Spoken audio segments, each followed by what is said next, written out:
Hey, what is up guys? It's your boy Speed here, and today I'm going to be teaching you guys a little bit about Witch Doctor. I specifically want to focus on small item adjustments that make a big deal in the early game, or a big difference in the early game. And then on top of that, I really want to focus on how to get more kills with Death Ward. We're going to look into why he goes Blink Dagger this game. Well, he went 4-staff Blink Dagger into Shard, but I really want to focus on the Blink Dagger, talk about how he itemizes and why he does that, and really then also focus on how he moves around the map, abusing the fact that Maledict is one of the strongest early game abilities in Dota. It scales well too, but man, this ability early on, a good Maledict into a good Death Ward kills nearly any hero, and let's look at how he moves around the map to really make that happen. Also, I want to tell you guys that if you've been struggling with solo queue and you're looking to get to the next rank, I'm going to be able to help you. Like literally with the Game Leap website, I'm going to give you guys guides that are going to make it unbelievably clear on what you need to do. So if you've been stuck in the solo queue grind, you don't know what to do, and you want to become absolutely broken, but like actually you want to become much better at Dota, and you want to take it more seriously, the Game Leap website is going to help you do that. So click the link down below, I'm going to help you get to the next rank, and I'll see you there. So in terms of the lane, the main thing I'd like to say about Witch Doctor is your hero isn't slow, it has 300 movement speed, which isn't bad. It's not great, but it's not bad. But you only have 2 armor and okay attack range, right? I think it's 550, right? So he gets outshined by some of the 600 attack range supports, and so your early stats are not the best. In fact, he takes level 1 Maledict, that's going to help him push the Clockwork away from the wave, but at the end of the day, he's laning with a Doom. Not the best Witch Doctor pairing, because it's better if you can Maledict and then stun something like a Sven or a Troll Warlord with the slow. You know, any of these types of pairings are definitely better with Witch Doctor, so not the best lane pairing they got here. And so he's going to use the Maledict just to trade with the clock. However, don't overplay your hand. The main time Witch Doctor truly comes online is level 3 with Maledict, and so for the most part, I like that he's playing defensive on the creep wave. He isn't overextending, he's not trying to solo kill the Coddle, he's just playing the creep wave, looking for the occasional deny, auto-attacking the Clockwork when he walks out of position, and casting Maledict if someone truly overextends. For instance here, the Clockwork goes up a little bit far, doesn't do it right away, actually decides to go for it onto the Coddle here because he's channeling the Illuminate. And no, you don't have to get 4, 5, 6, 7 autos off with a Maledict.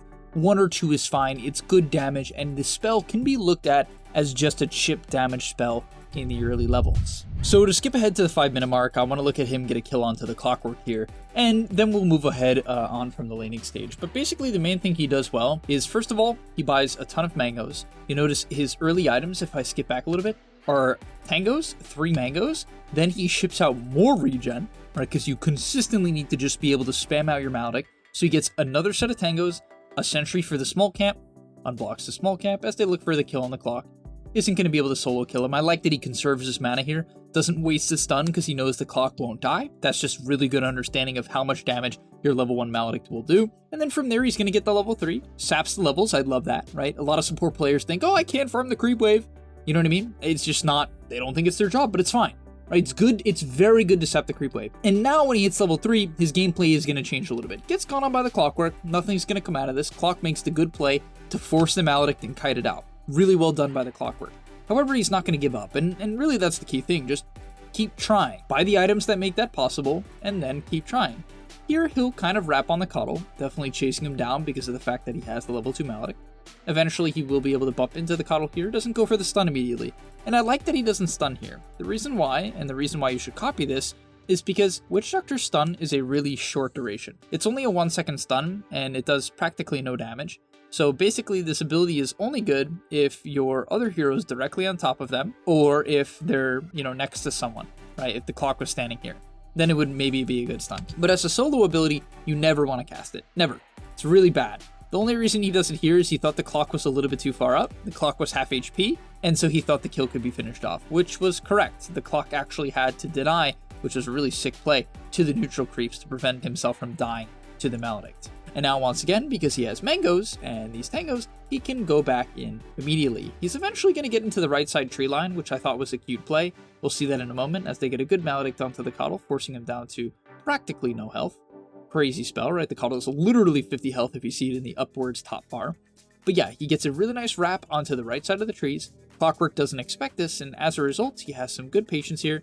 Kind of was trying to get the Coddle. You clearly could see he didn't want to go on Clockwork, He definitely wanted to finish off the Coddle, but with a good wrap onto the Clockwork, they're able to take him out. And then immediately, this is the next thing I want to quickly cover. Immediately, you'll notice on his courier, he ships out boots, a stick, and clarities. These are the items you prioritize. Anything else is not good. You want boots, stick is very important to help out with your mana pool and early survivability, and then you have to spam clarities, as we'll see him go for a kill on the mid here. It's a nice Maledict. Does he have Ghost Walk? Okay, unfortunately they don't get him, but it's a nice kill attempt. So I thought the next play that Dakota makes here is very, very high skill. It's high skill in particular for two reasons. I think number one, Doom is just a horrible Witch Doctor pairing. I mentioned it earlier, no real disable, right? So it's hard to pair with the Doom to kill anyone. Even though, yeah, it's like a lot of tick damage, it's unreliable. Often people can walk away. However, with the Skywrath, it's a lot easier, right? You have that concussive shot to slow them down and close the gap. Works very, very well. So unfortunately, bumps into Mirana at kind of a bad time here. Mirana is definitely a hero that's pretty good against Witch Doctor in general, but Ursa walks over. Who knows why, but Ursa walks over.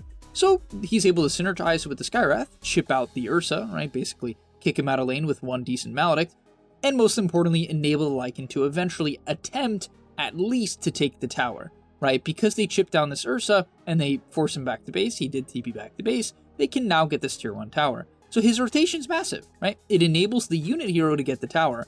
And this is a big concept for all you position 5 players. If you're playing with a Beastmaster or a Broodmother or a Witch Doctor or a Visage or an Enigma, and they can't get the tower alone, but you think your presence will be the tipping point, will be the difference, then showing up to that tower and enabling that push is key. Because then after you take this tower, the Lycan can farm this camp, this camp, this camp. He can farm all these camps and feel pretty safe because there's no tower for the enemy to TP to. Also, I think he's largely just trying to force the issue with his level 3 Maledict, right? He just does so much damage at this point of the game. Look at this Maledict. One Maledict, couple of unit hits, boom, 135 damage tick, and that was going to go off 3 times total and do more damage per tick. All right, next up, let's talk about Witch Doctor warding. These wards are perfect for Witch Doctor. Witch Doctor in particular is a hero who really loves to hunt and go deep for kills, because what you can do is you can hide behind trees and solo kill a core. For instance, if he bumps into Coddle and Coddle's next to a camp, one stun Maledict Death Ward could kill the Coddle, 100%. If Invoker isn't ready with Cold Snap or Tornado, same thing. So he's going to go deep into the jungle, get down some vision. Not going to camp it at the moment. I don't exactly know why. No, I do. I'm sorry. He has no Death Ward, right? So he has no Death Ward. He doesn't want to camp the hill yet, but you can see he ships out Raindrops, helps with the mana. You definitely have mana problems. Death Ward is 200 mana. It's very expensive. Clarity, mana problems. Dust, that's for the Invoker and the Mirana Shadow. Smoke, so he can get solo kills or just team kills with his Death Ward, and then a Sentry to obviously deward wards. So yeah, he's going to meet up mid here, largely waiting for his Death Ward. It's okay to be a little bit patient. Yeah, you can go for plays outside of it, but he definitely wants to get up that Death Ward. So it's going to come out. He'll probably pop his Clarity here just to make sure he has a mana for all of his spells, as he will. His Doom is getting run at here, so he'll shift over. No spells, unfortunately, at the moment. I kind of thought he would Death Ward earlier. I actually think he even took a little bit too long to Death Ward here. Don't be afraid to throw it out, guys. Right? It's only a 60-second cooldown. It is obscenely short. Using it to secure a kill, right? Even if that hero has 100, 150 health left, if you think the Death Ward is the difference or they're going to escape, don't be afraid to drop it down and get that kill. Now, in terms of map movements, this is where things get much better, and let's get into that. So the main tip, and this is a pretty straightforward tip, but it's really game-changing for a lot of players, and that's to smoke out from mid. It's very crucial that as a support player, you're constantly smoking from the mid lane. Because when you smoke from the mid lane, or you're just sitting mid in general out of vision, you can spend your time looking at the map and deciding where you want to go. If you get stuck in the bottom lane, or you just don't smoke in general, it's going to be very hard to make any plays. You're practically just going to have to stack camps, pull waves, and hope the enemy team overextends to get anything done. But what I like about his play here is he has a great kill combo with the Skywrath Mage. One silence will enable him, and the concussive shot will enable him to get on top of them, because Witch Doctor's biggest problem is the cask has a horrible cast range. So being the one who closes the gap is very hard, but they can go on the Ursa here. They can try to get the silence on him, so they're going to hunt the top wave, and because they come from mid, they kind of come very quickly, right? They connect very, very quickly. You know, I come quickly all the time too, and so they're going to go for the stun, right? Doom gets a nice Doom. They drop the Maledict, and they secure the kill, right? Just good stuff. Clean. Nice movement. Doesn't drop the Death Ward because this guy's very clearly dead. Does do it on Mirana here. And look at that damage. The Skywrath ulti plus the Death Ward, she just gets evaporated. But I like it. Once again, just confidence on the ulti. He's used it, I think, 4 times at this point. Most players will get their 6 late. Let's say they get it minute 11, right? Minute 12. By the time it's minute 13, they've maybe not even used it yet. They're just waiting he's constantly forcing the issue. He's showing up to fights and getting his team around the map. And really the biggest way to do that is from smoking from mid to a side lane, or you can smoke from mid and even wrap on the mid lane if you think the kill you want to go for is, well, in the mid lane. So next thing is a small thing, but it does make actually a big difference. And when you get gone on, don't panic, guys. Get off the mallet.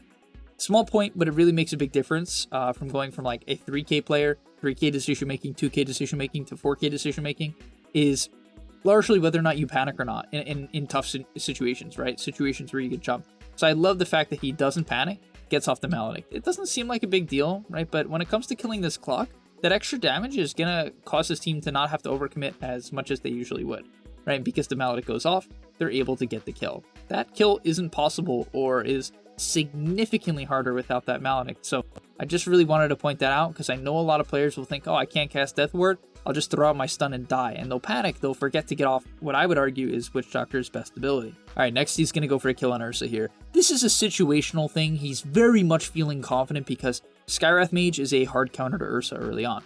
Ursa's Enrage is the way he protects himself. It's an ability, he can get silenced. So they're going to smoke and immediately bump into the Ursa, and oh no, he's going to use the Death Ward for vision, but that's unfortunate. They lost vision, couldn't get the concussive shot. Skywrath should have led with a concussive shot there. I have no idea why he didn't.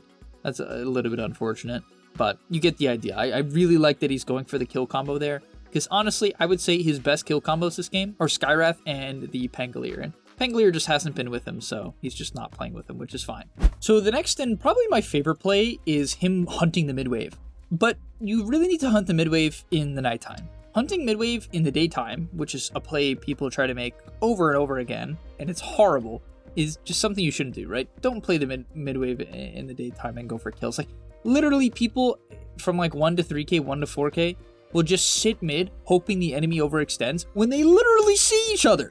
They will see the person on the other side and just hope, even though the other person sees them, that they overextend, that they push their tier 1, that they walk up the hill. It's not going to happen. Nighttime, it's a different story, right? You can see here, it's a bit of a confidence play, but Clockwork tries to kill the wave. He's not that far up, right? He's on his side of the river, but it's nighttime. He doesn't see it coming, right? It's very straightforward. Leads with the stun, into the Maledict, into the Death Ward, and that is a kill. Even with just a shield crash, which I don't even know if they needed the shield crash. This Maledict had a full another tick in it.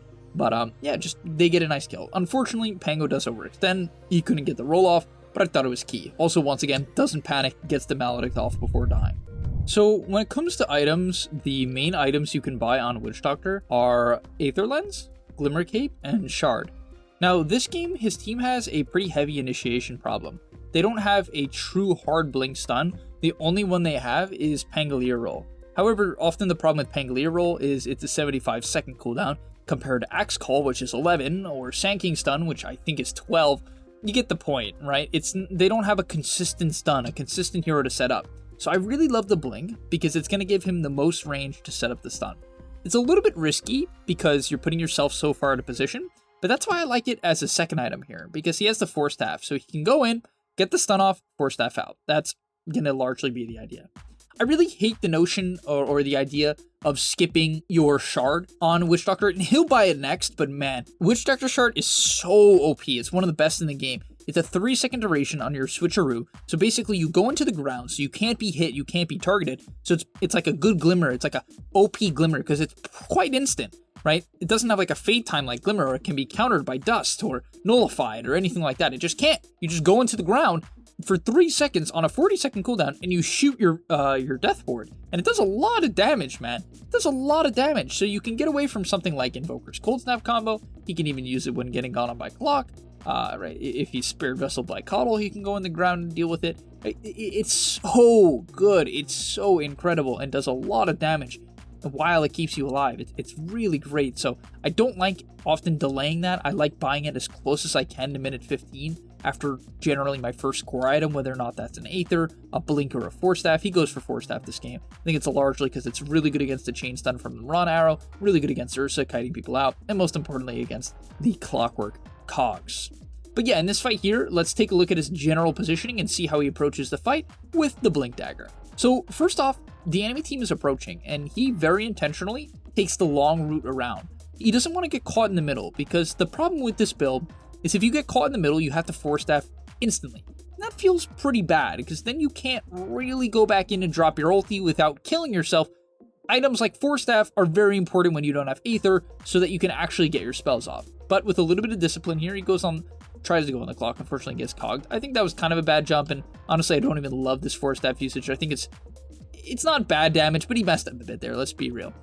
However, the positioning was the key thing there. He did get the clean jump, he waited on the outside, didn't get baited in by his teammates, went at a good time. I think he really did jump at a good time. Unfortunately, got hit by the cogs back, and then maybe messed up a bit after that. But yeah, they get a really nice fight. And really, that's why I love his gameplay here. He unfortunately didn't get the shard off the courier, which I definitely think he should have purchased as fast as he could have right here. But either way, he knows he can initiate, right? He knows his team will follow it up. And he knows in particular that Witch Doctor is a hero. It's very okay to get your shit off and die. Like, that's just the reality. Like, the cooldowns are honestly pretty long. 14 on Cask isn't terrible, but it's kind of long compared to other stuns, right? Compared to like something like Lion Impale, right? It's quite a bit longer. Maledict is 18. You can get 2 of them off in a fight, but a lot of the time, due to the bad cast range of these spells, it's going to cost you your life, but that's fine.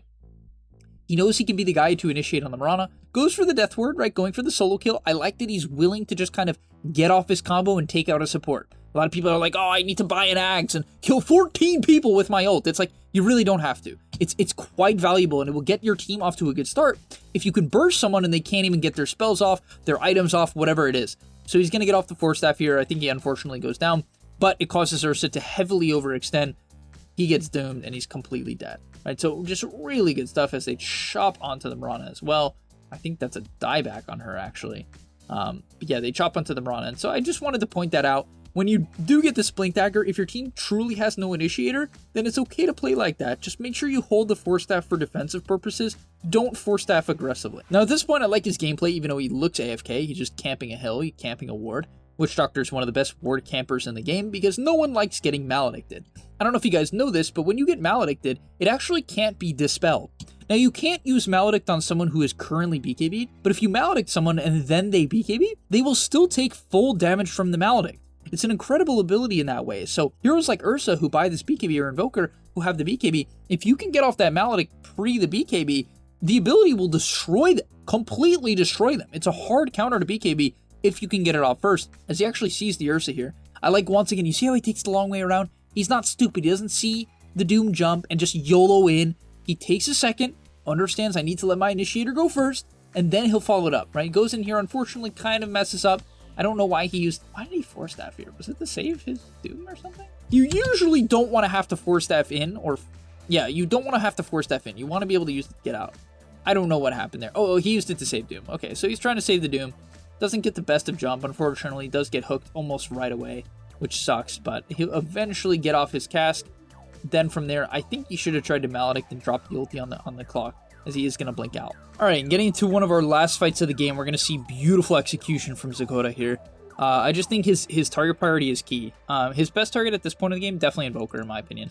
Low armor hero, very low armor hero, very, and he didn't go BKB. So if he can get off the stun Maledict Death Ward, even if he gets hexed or cold snapped or anything, if he can just get off that combo, it's going to do at least half of Invoker's HP, and that's really awesome, right?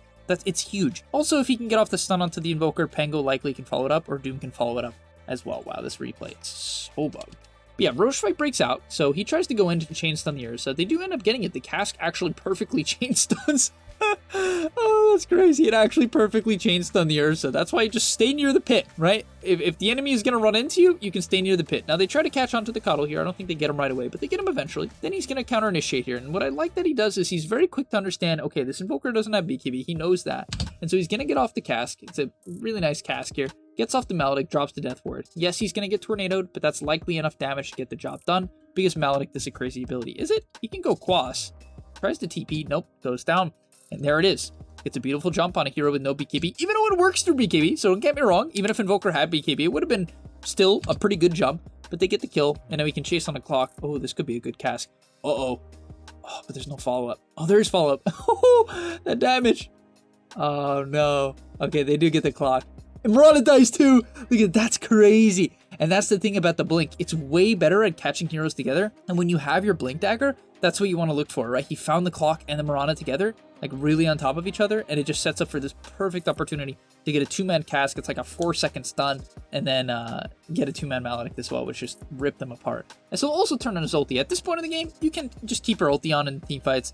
Like, yes, you're going to have some mana problems, so be a bit careful about it, but it's good damage. It's 40 damage, 40 heal. It's pretty good, right? Can keep you alive, can be the difference for sure. As they're going to kind of look to chase. Can they kill this Dumersa? Looks like they can. And he'll even use... So, generally, wouldn't recommend using the shard aggressively like he does there. It's almost always bad unless you're finishing off a kill. And the reason why, it's very simple. It's just such a good defensive tool. And it lasts 3 seconds. So, often you can actually try to blink out of it, too, if you do go for this blink build. Which is why I love this 4-staff blink shard build. Alright, let's end off the video here, guys. Just want to show you one more key fight. As they're going to go and bump into the Mirana. So, probably not the best jump from him. But he was trying to get down a hill ward. Somewhat reasonable.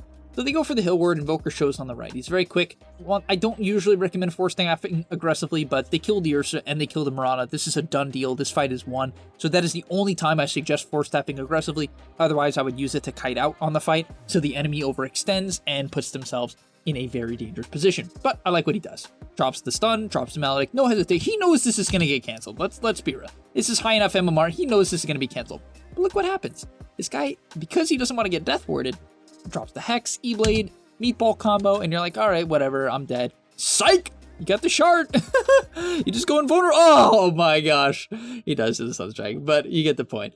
Thank you guys so much for watching. Hopefully you enjoyed. Hopefully you learned a couple things about Witch Doctor. The main thing I recommend you focus on is the level 3 timing in lane.